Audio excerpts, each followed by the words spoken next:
राम राम देवियों और सज्जनों। आज हम लोग 81वीं रामायणी पर वार्ता करेंगे।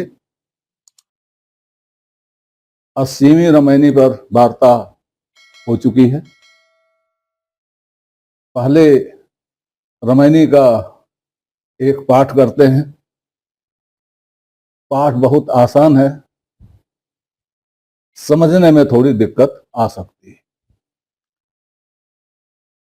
देव चरित्र सुनहु हो भाई, जो ब्रह्मा सो धियौ नसाई। दूजे कहो मदोदर तारा, जहि घर जेठ सदा लगवारा। सुरपत जाय अहिल्या छरी, सुर गुर घरणि चंद्रमय हरि।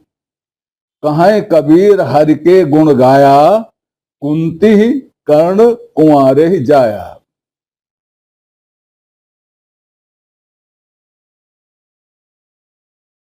पहली अर्धाली ध्यान आकृष्ट करती है। कबीर कहते हैं, देव चरित्र सुनहु हो भाई। हे भाई, देवों का चरित्र सुनो। प्रश्न ये उठता है, क्या कबीर देवों का चरित्र सुना रहे हैं? सुना नहीं रहे हैं। कबीर वाणी में कहीं भी कहानी सुनाई नहीं गई है, दो तीन जगहों को छोड़कर। दो तीन जगहें ऐसी हैं जहां कहानी सुनाई गई है। प्रहलाद की कहानी सुनाई गई है, और किसी संत को हाथी के सामने डालने की कहानी भी सुनाई गई है। इस तरह की एक दो कहानियां और हो सकती हैं। बाकी कबीर ने कहीं कहानी सुनाया नहीं है, इशारा किया, संकेत किया है। उन्होंने क्यों कहानी नहीं सुनाया? इसलिए कि कहानियां तो आपकी सुनी हुई हैं। कबीर क्यों सुनाए?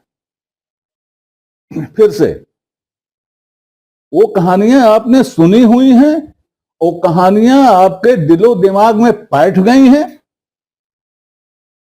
अंतर सिर्फ इतना है कि आपने उसे सुन लिया और जैसे का तैसा स्वीकार कर लिया, उस पर अपना विवेक नहीं लगाया। कबीर यहां आपको कुरेदते हैं कि भाई विवेक लगाओ। वो कहते हैं, देव चरित्र सुनहु हो भाई। ये भाइयों, देव चरित्र सुनो। वो आपके सुने हुए को याद दिलाते हैं। सुनो, फिर से सुनो। सुने तो हो आप, तो खट से आपका दिमाग वहां चला जाएगा जहां आपने सुना है। वहां आपको कबीर पहुंचा दे रहे हैं, सुनो कह करके। सुनना कहना दो होता है, सुनाना होता है। कबीर सुना नहीं रहे हैं, कबीर कह रहे हैं आपके सुने हुए को।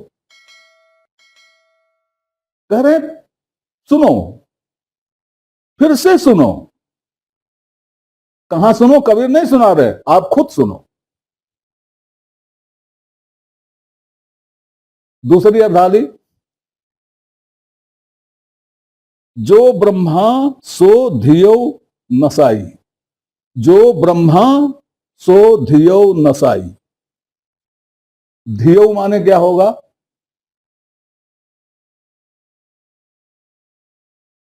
धियो माने क्या होगा? एक तो यह समझ लीजिए,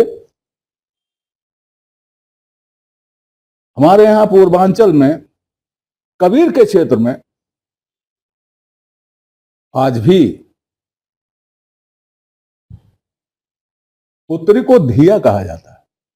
धिया, पुत्री को धिया कहा जाता है। और धिया क्यों कहा जाता है, इस पर विचार कीजिए। मैंने किसी अंक में कहा है कबीर की भाषा 500-600 साल पुरानी है। उस भाषा के शब्दों को जब आप उन शब्दों से खेलेंगे तो शब्द आपको बता देंगे कि मैं क्या हूं। शब्द कितने प्रकार के होते हैं यह भी मैं बता चुका हूं। ये धियो या धिया आया कहां से? आज भी परंपरा है, हम कन्या को या स्त्री को, बड़ा जनरल हो गया है अब, लक्ष्मी कहते हैं। घर की लक्ष्मी, कन्या आई, पैदा हुई, लक्ष्मी जी आ गई कहते हैं। इसी तरह से एक नाम और है जो प्रचलित तो है, लोग समझ तो जाते हैं लेकिन उपयोग नहीं करते। कन्या आई, वह भवानी आई है। घर में भवानी है, कहा जाता है भवानी। स्त्री के लिए, कन्या के लिए, महिला के लिए भवानी कहा जाता है। लक्ष्मी विष्णु की, भवानी शिव की। आप जानते हैं बुद्धि, बुद्धि में धी लगा हुआ है।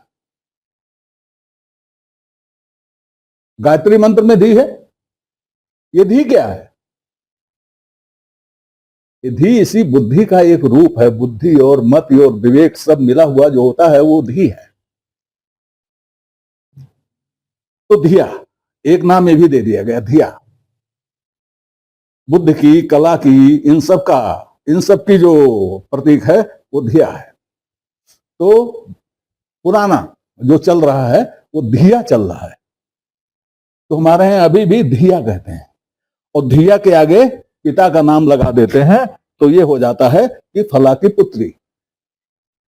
तो देव चरित्र सुनो हो भाई, जो ब्रह्मा सो धियो नसाई। जिसको ब्रह्मा कहते हो, जो ब्रह्मा, जिसको आप ब्रह्मा कहते हो, सो वह धियो नसाई, उसने पुत्री को भ्रष्ट किया। और बड़ी चोट लगने वाली बात हो गई। ऐसा कैसे? पूरा पुराण बता देंगे पंडित जी, लेकिन ये नहीं बताएंगे। ये भी लिखा हुआ है। तो देखिए, श्रीमद् भागवत के स्कंध 3 अध्याय 12 में लिखा गया है, कहा गया है कि ब्रह्मा ने या ब्रह्मा अपनी पुत्री सरस्वती से पथभ्रष्ट हुए। अन्य पुराणों में जैसे मत्स्य पुराण, शिव पुराण में ब्रह्मा को अपनी पौत्री से पथभ्रष्ट होना बताया गया। शिव पुराण में यह आता है जहां सती और शिव का विवाह हो रहा होता है।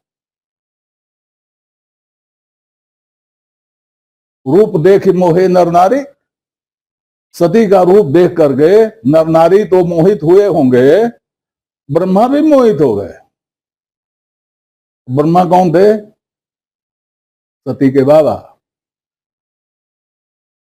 सती दक्ष पुत्री थी और दक्ष ब्रह्मा के पुत्र। और इतना मोहे, इस तरह मोहे कि शिव को ब्रह्मा का एक सिर काट देना पड़ा दंड स्वरूप। ये मत्स्य पुराण में है, शिव पुराण में भी है, और श्रीमद् भागवत में वहां पर सरस्वती की बात है। तो ये देव चरित्र है।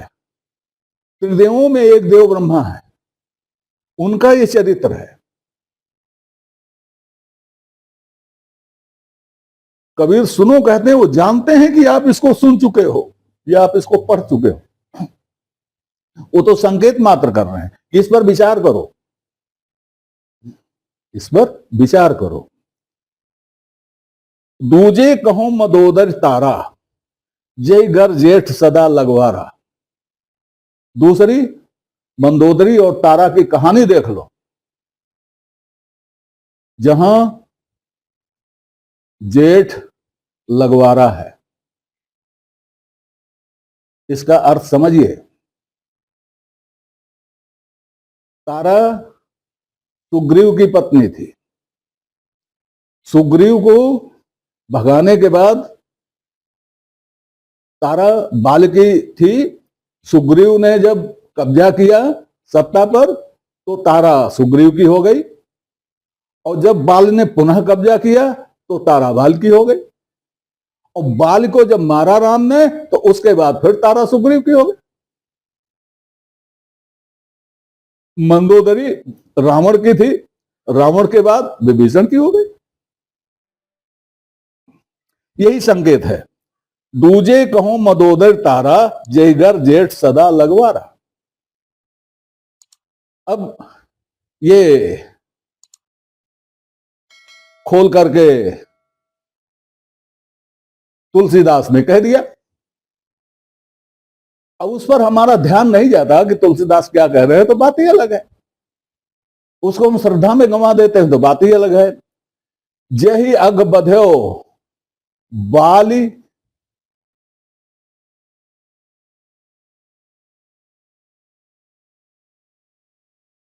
सोई सुकंठ मुनि कीन कुचाली। सोई करतूत विभीषण केरी, सपने हो सोन राम ही हेरी। जिस पाप को रामचरितमानस में कहा है राम ने बाली को क्यों मारा, तो बताया गया ना इसलिए मारा।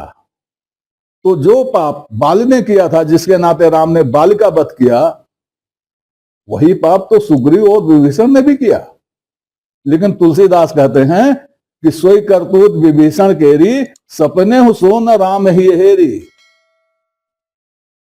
लेकिन राम ने हृदय में उस पर सपने में भी विचार नहीं किया, क्योंकि उनके भक्त थे। तो भाई भगवान से तो निरपेक्षता की आशा रहती है, इतनी सापेक्षता की आशा तो नहीं रहती। खैर आगे बढ़ते हैं। ये तो स्पष्ट हो गया, जय घर जेठ सदा रखवारा लगवारा। अब अगली कहानी लीजिए। सुरपति जाय अहिल्या छरी। ये कबीर नहीं कह रहे हैं, ये हमारे आपके शास्त्रों में लिखा हुआ है। इंद्र ने अहिल्या के साथ छल किया। ये महाभारत में है, ये वाल्मीकि रामायण में है।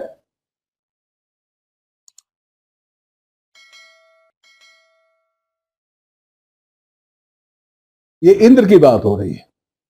देवाधिदेव सुर गुरु घरण चंद्रमय हरि। चंद्रमा ने देवताओं के गुरु बृहस्पति की पत्नी का हरण कर लिया था। ये हमारे शास्त्रों में।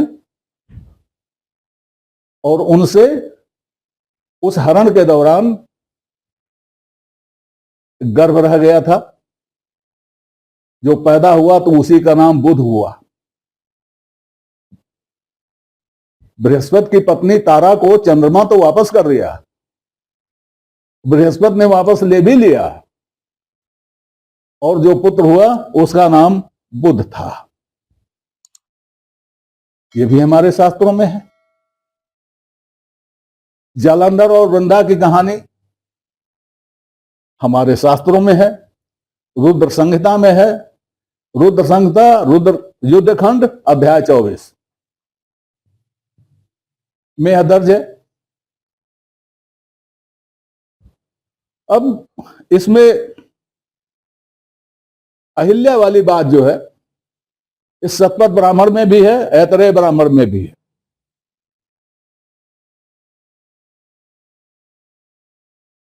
प्रजापति और ऊषा का भी यही संबंध वेद में बताया गया है।